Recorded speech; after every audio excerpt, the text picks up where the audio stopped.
Hello friends, my name is RagePanda1, and of course we've got a new clan and event coming through for you for the holiday season. I don't know about you, but I'm a little bit tired of the whole furry thing, and you know, the female just looks kind of weird, doesn't she? If you look at her arm, she just doesn't have any texture there. Or on her hand, and that's weird. Her face looks like a gosh darn puppet that's been stitched together down the middle. Not great. Not my favorite. Not great. Hopefully they're getting themselves situated. I don't know if they got a new artist or what, but that part is not my favorite. Also, the choice to make the marksman that uses a marksman weapon be half blind. I don't know. A little weird. What are you gonna do? Okay, so we got his normal attacks becoming critical hits, increasing damage by 30% and knocking targets back. I think this is gonna be super annoying and nobody's gonna wanna use it. Next, we have the volley of arrows that does damage. It persists for a while and does a silence for 1.5 seconds and reduces movement and attack speed. It's a pretty good ultimate, honestly. It counters female Devala pretty well, so we like that. And then entering the state of bloodthirst for 6 seconds, increasing attack speed, with all normal attacks causing critical damage, doing the knockback. Look, the heal part of this is nice. It heals you every time you do the critical hit, but knocking somebody back all the time is going to be a little bit annoying, and it's not exactly something that I want on my teams personally. There are certainly teams where it's fine and you don't care because your people are hitting everybody anyway and it doesn't matter that you're knocking people around. But if you have any ground targets on your team, like male Ignis, female Devala, male Devala, either of the Elzadeth, the Orost people, any of that stuff that wants everything grouped up, you're not going to want to be knocking people back constantly, even if it's only a little bit. We have a look here. We should be able to see the knockbacks happening. I don't think they're all that big of a knockback. It's just a tiny little push and then the guy seems to readjust, so maybe it's fine. But in general, displacing one of your enemies like that is just not something that I prefer. And it's such a small knockback that I'm not even sure that it's worth, like, does it do anything? Or is his passive just, he gets to crit now? Maybe it interrupts spell casts and that could be cool. So I'm not prepared to make a full judgment on that character yet. That's going to require some use in practice, and we'll see what the community thinks about that. Now, the female is absolutely and by far the best one of the two, in my opinion. She controls the enemy's energy, and what more can you ask for? Right? So your normal attacks drain the target's energy by 40 points. If the target is marked by the lichen, the energy drained by normal attacks is increased by 40%. And that 40% isn't that big of a deal. It just brings it up to 56, and you need 1,000 energy to ult, so it's not that big of a deal. Her second ability hurls a javelin at the enemies. They say in a pie-shaped area. Okay, guys, why would you say a pie-shaped area? Pies are circles. You mean a piece of a pie. That is not a good unit of measurement, my friend. Saying a cone shape would be a much better way to do it, and also the industry standard. So in the future, let's avoid the pie-shaped areas and call it a cone shape, shall we? So that hurls javelins in a cone shape, dealing damage and consuming 100 of the enemy's energy.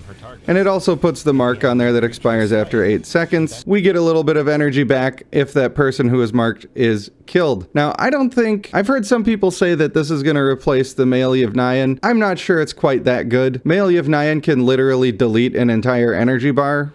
It takes his ultimate to do it, but he's already got focused on him, so I think that you're not really losing much there by just putting Agile on and doing the full Speedy Boy build. Now, in the same amount of time with this person, I'd be surprised if you're getting half of an energy bar, although you're going to get maybe a 10% chunk off of the energy bar of maybe 3 people. So it is good. I think that she is very good, but upon reading that, I feel like it's not necessarily strictly better than Male Yevnayan. It's just another option.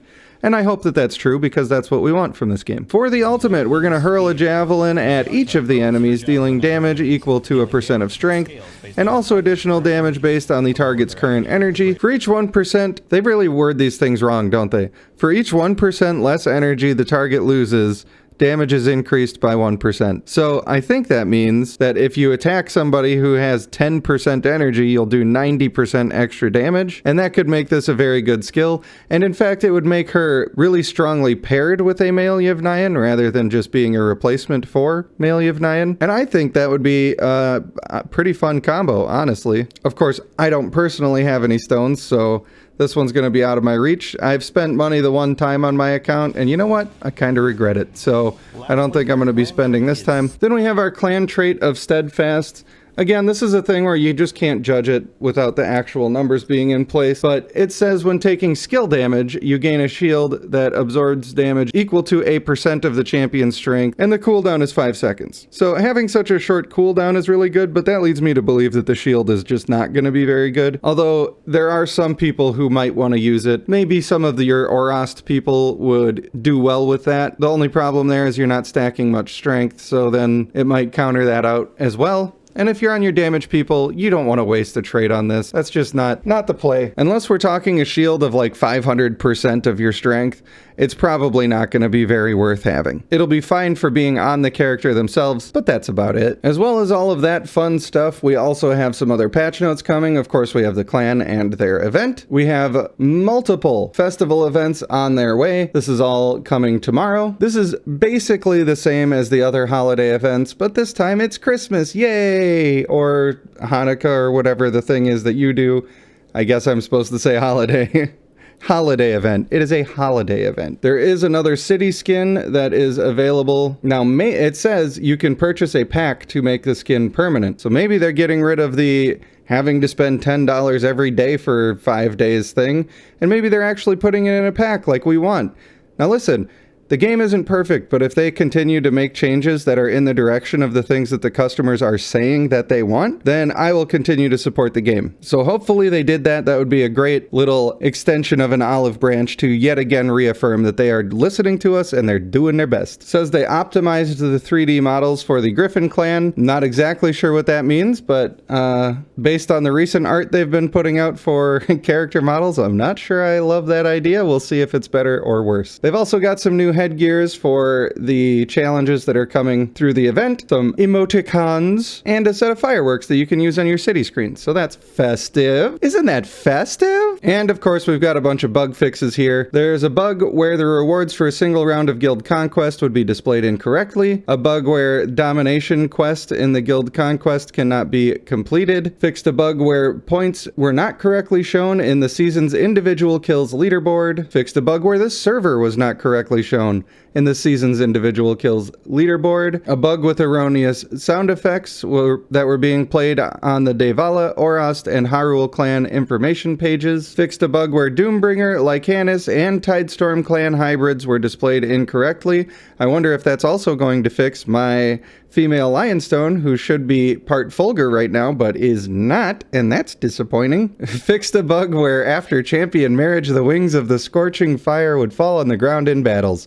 Isn't that interesting? Fixed the chat servers in Valley of Conquerors, and the overlapping text issue with the completed Hall of Fame quest. So that seems like a lot of great stuff. I'm pretty happy with that. I'm very excited to see if they made this city skin in some stupid bundle where we got to keep spending money every single day, or if they just made it in a nice pack that you can buy. And especially if they made it in a nice pack that you can buy and that pack is $30 or less, then I think that they are really coming around. And you know what? They'll have glowing praise coming from me and my channel for doing that, but we'll see tomorrow what it actually is all about. So then should you summon on the brand new Lycanis, the Gultung. Don't like that name, by the way. It's kind of gross sounding. I would say personally that I would very much like to have the female, have her ranked up and be able to try her with a full energy control team. However, in these games, you don't get to have everything if you're playing free to play or even close to free to play. Right now, I am close to free to play because I did spend money once before, but I am playing my account as if it were free to play, and because of that, this is just not a thing. It doesn't blow my skirt up enough that I'm going to go out and spend money to do it, but I think if you were already saving stones, then the female could be very good. Now, it's possible that the male is going to do a ton of damage, but they don't have percentages listed on these skills, so, and I don't even know what their base stats are really going to be when they get into the game, so somebody doing crazy damage is not something that I can judge just by looking at this, and it's probably, if somebody else is telling you that they know that, then they're wrong. They haven't been able to test it. Don't listen to it. They don't have all the information yet. But just by reading the abilities, I like the female better. And I think that she's pretty good. So for now, I would like to thank you for watching. I would like to invite you to like and subscribe. And I have been RagePanda1. I will see you in the next one.